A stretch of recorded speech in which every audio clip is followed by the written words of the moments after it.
everybody, it's Mel. Thank you so much for joining me today for my worst, most disappointing, and all the books I DNF'd in 2023.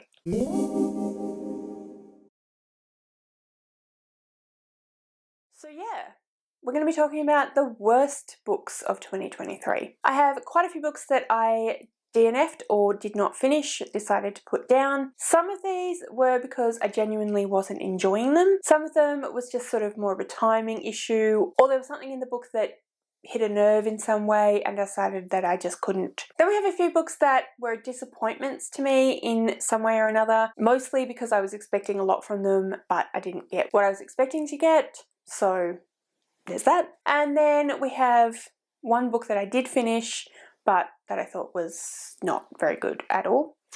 So why don't we start with that?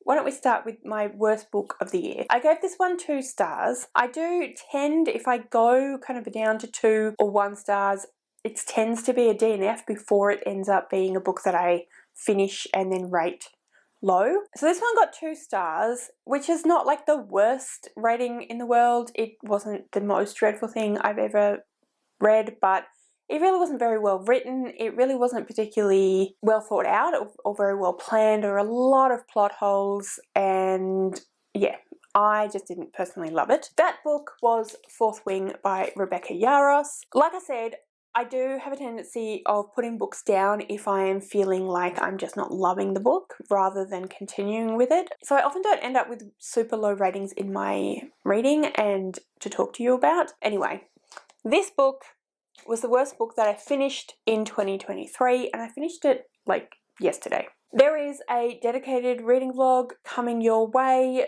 sometime in the next few weeks. I'm not 100% sure when, but keep an eye out for that if you're interested to know more of my thoughts about this book. Like I said, it wasn't the most terrible thing. I gave it 2 stars. It just wasn't particularly amazing. I knew going into it that I wasn't going to love it. Some of the reviews that I'd seen of it, some of the different ways that people were talking about it, I just got this feeling that I wasn't going to love it, that I wasn't going to think it was the most amazing thing in the world. And I definitely didn't. So I knew that going in, but my friend Alison wanted to buddy read it with me. She was really excited. She thought that it could potentially be, I don't think she thought it would be a favourite book by any means, but she thought it would be a book that she would enjoy. Or at worst case, if we buddy read it together, we could crap all over it together and to each other, which is what we did. So from that point of view, it was enjoyable because I was reading it with a friend and we were like snarking to each other about it. As you can see, I did put a lot of tabs in, which I usually only do if I enjoy something, but in this particular instance, I felt like I was going to need to have some tabs for all the bits that I wasn't loving. But I had some high hopes for some of the other things, like some of the smut and how exciting it might be, because that's what I'd heard a lot about it. There wasn't very much smut and it wasn't very interesting, I don't think, and the exciting parts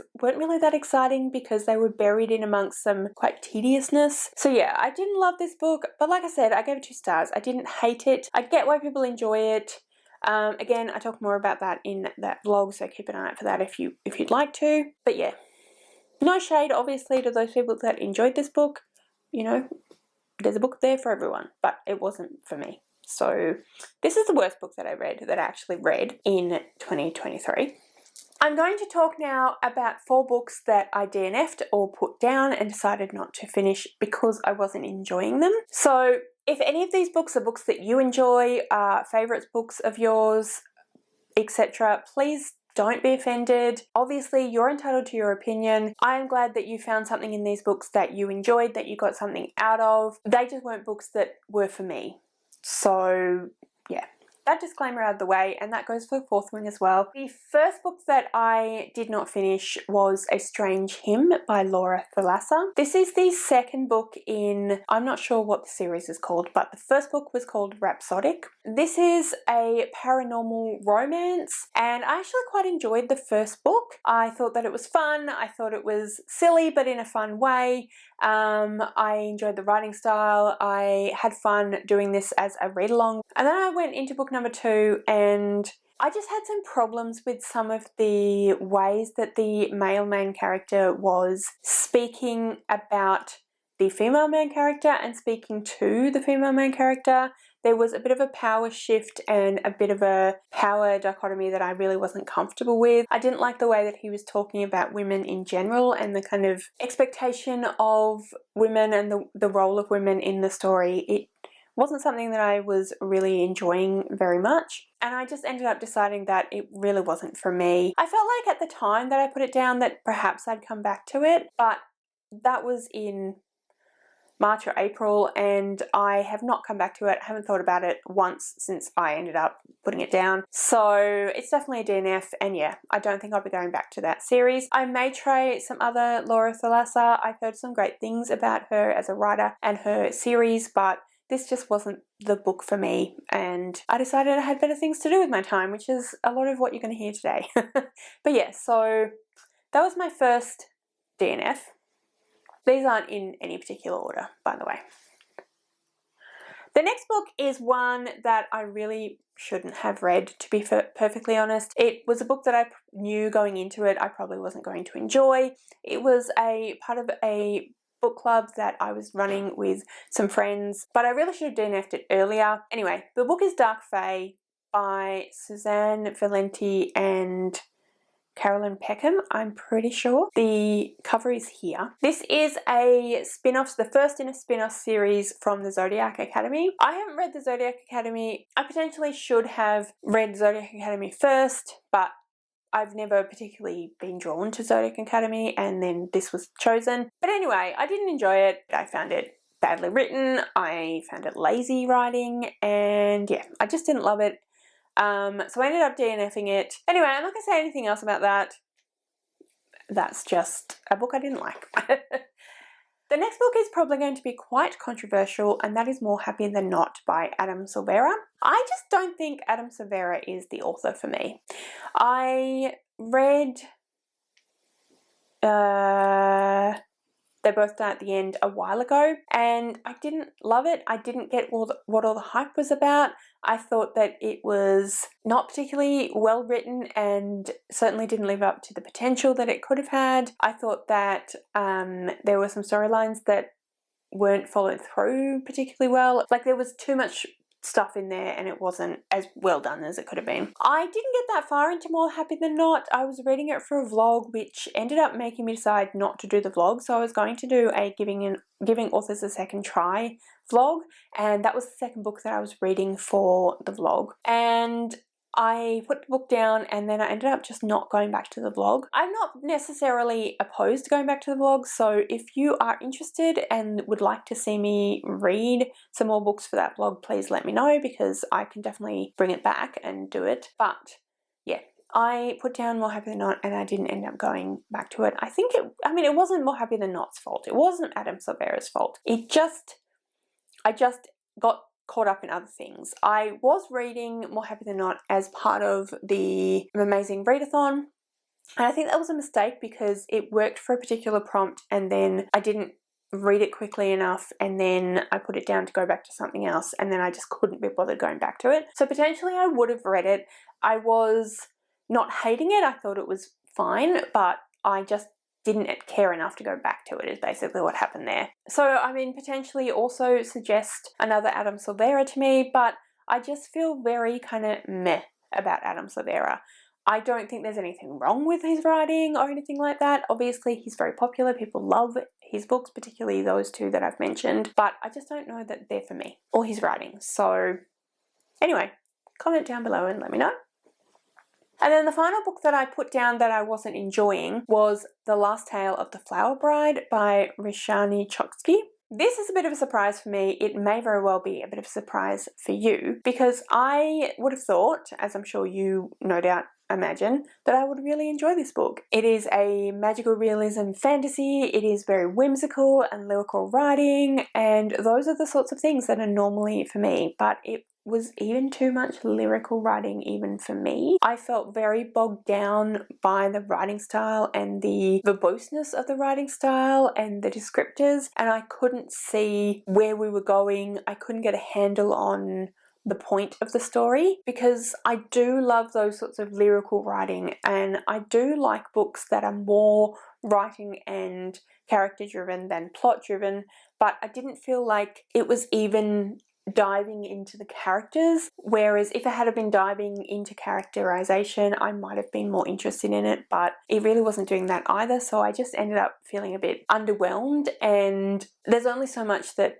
beautiful lyrical writing can do for a book that is underwhelming you. So I ended up deciding that I just didn't feel like continuing. It felt like I was forcing myself to continue with it, so I put it down. I have unhauled it. I don't think I'll be going back to it. Potentially I might find it in the library one day and think, oh, I might as well give this another try, but it's not on my shelves anymore. I don't feel particularly compelled to read it. So those are the books that I put down because I just wasn't enjoying them, wasn't getting anything out of them. I do have 4 books that I put down for other reasons, and then I have a few disappointments to talk to you about today. So the first of these that I put down, not for lack of enjoyment, was Yinti Desert Child by Pat Lowe. I was reading this to a class that I was teaching 3 days a week earlier this year, and they were really enjoying it and I was enjoying reading it to them. But it's actually quite hard to always have time to read a novel when you're teaching,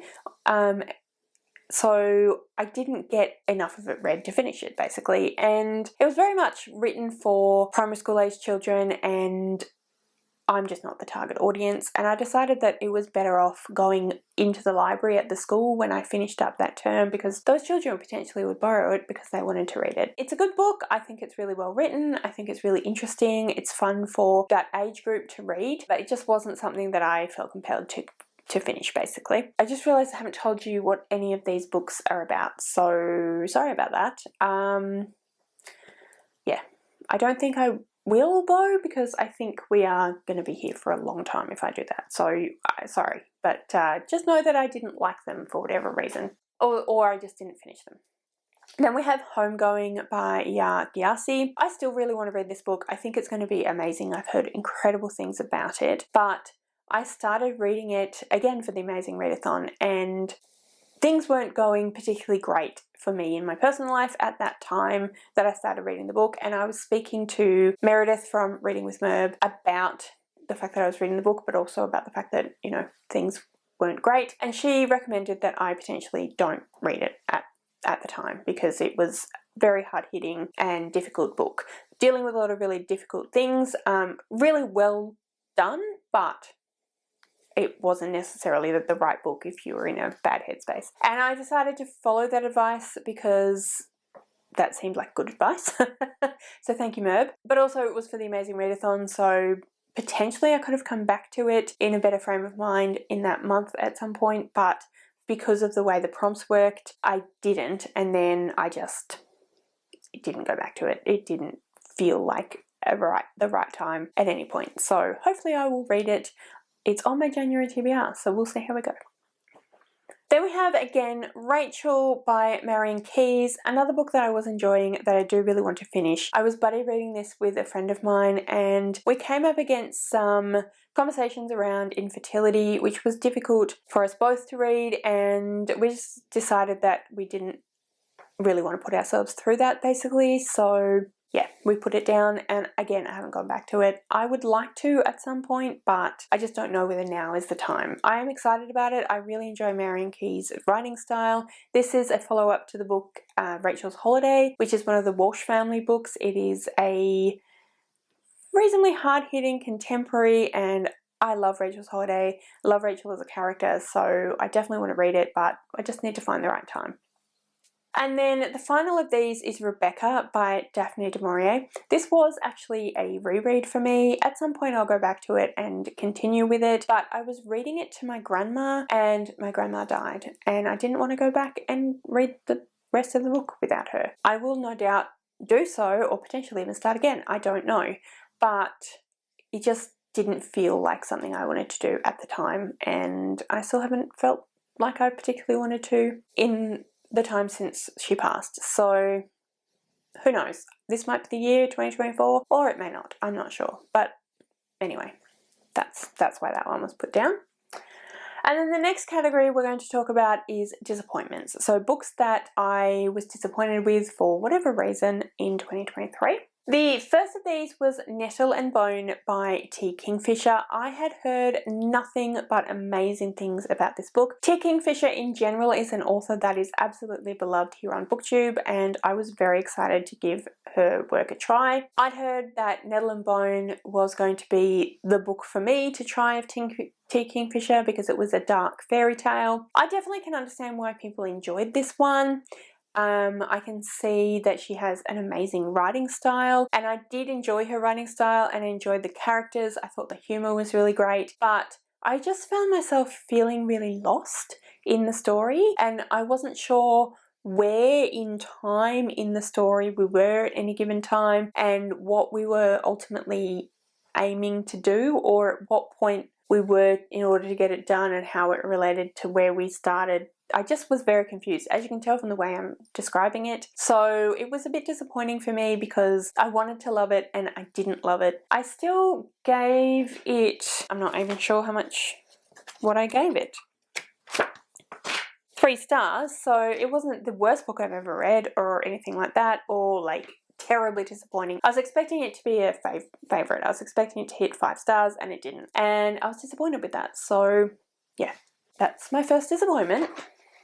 Then we have A Splendid Ruin by Megan Chance. This one is a historical fiction set in, I think, the 1930s in San Francisco.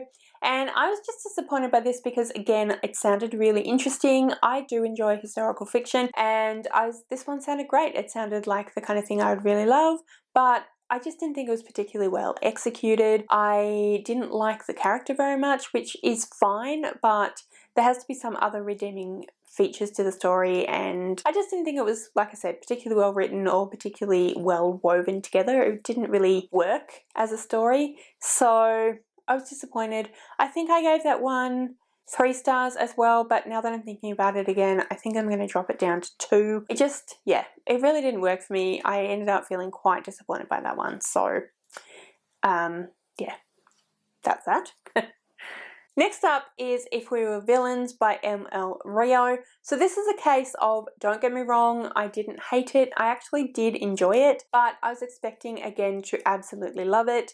I've heard incredible things about this book ever since it came out, and I've heard how similar to The Secret History it is. If you love The Secret History, you'll love this one. I do like The Secret History. It's not my favourite book of all time, but I did really enjoy it and I found it to be incredibly well written. I think potentially if I hadn't read the 2 books quite close together, I would have liked If We Were Villains a lot more, because I definitely can see why people love it. I do think it was well written and well thought out, well planned. I did like the reveal at the end, but it just wasn't as good as I was expecting it to be. Another one where I was expecting it to potentially be 5 stars, and I think I gave it 3.5, so again, definitely not a terrible book at all. I don't feel compelled to drop the star rating at all. Just wasn't my favourite book, and I feel disappointed by that. The next book is The Final Girl Support Group by Grady Hendrix. This one, I think I gave 3 stars, but I'm feeling like maybe it's more 2.5. It definitely was not a dreadful book. I can definitely see what Grady Hendrix was trying to do. I think it was just about my expectations with this one, because I'd heard about it so much and it was so hyped and people loved it. But also it's described as a horror. It's a slasher. It's the Final Girl Support Group. It's about slasher movies, slasher books, and it's very much a parody of slashers, and I think if I'd known that going in, I would have enjoyed it a lot more, but I was expecting to go into a pure horror, and I didn't find it particularly horrifying. I definitely saw the thriller elements, but I didn't think it was, yeah, it didn't really horrify me. It didn't really thrill me very much, but I definitely saw what he was trying to do with it. So I think it's more a case of, I feel like it was misrepresented to me, and I went into it expecting something I didn't get, and so I was disappointed by what I got rather than because of what I thought I was going to get. But I do think it was an interesting look at slashers, interesting parody. I thought that was really quite clever, so I'm definitely interested to read some more Grady Hendrix. I've heard really good things about some of his earlier books. Some of the newer books are seeming not to do as well as some of the older ones, like Best Friend's Exorcism or Horror Store, and so on. So I might give one of those a try, but anyway, this one, it just wasn't as good as I was hoping it to be, and it wasn't quite what I was hoping it to be, so it disappointed me. My most disappointing book of the year, as you would know if you watched my book awards video, the most disappointing book of the year for me was Enclave by Claire G. Coleman. Terra Nullius by Claire G. Coleman is a book that I absolutely loved last year in 2022. Thought it was amazing. It blew my mind. It did something in the middle of the book that just threw everything that you thought you knew about what was going on in the book into a totally different light, changed everything you thought was going on, and I just was blown away by that and completely amazed at her ability to just completely make my whole brain just do a 180. So I was expecting really big things from Enclave. I was expecting to be completely blown away by what Claire G. Coleman had to say and her take on the genre. It's a dystopian novel set in Australia. It's looking at capitalism, it's looking at the hoarding of wealth, it's looking at how that affects society, and like I said, I was expecting a lot from it, but I just didn't get it. I still gave it 3 stars. I still thought it was well written, but I didn't think it was as well written as I was expecting, and it really just was very underwhelming for me, and that was really disappointing because I was really expecting a lot from Claire G. Coleman. So yeah, unfortunately it disappointed me. But that brings me to the end of this video, so please do comment below if you have any thoughts about anything I've talked about today. If I have mentioned a book that you really enjoy as a disappointment or as a DNF, please don't take that to heart. Please don't take that as an insult to you or your taste or your opinions. It is just my opinion. It is just how I feel. It doesn't really mean anything at the end of the day. But if you'd like to make a comment about any of the books I talked about, please do so. You're welcome to. Please keep it polite, but you're obviously welcome to comment whatever you would like to let me know about down below.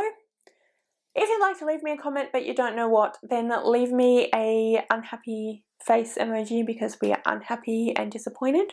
All of my social media details are listed in the description below, so if you'd like to go and follow me on any of those other platforms, please feel free to do so. Thank you so much for watching. I really hope you enjoyed this video.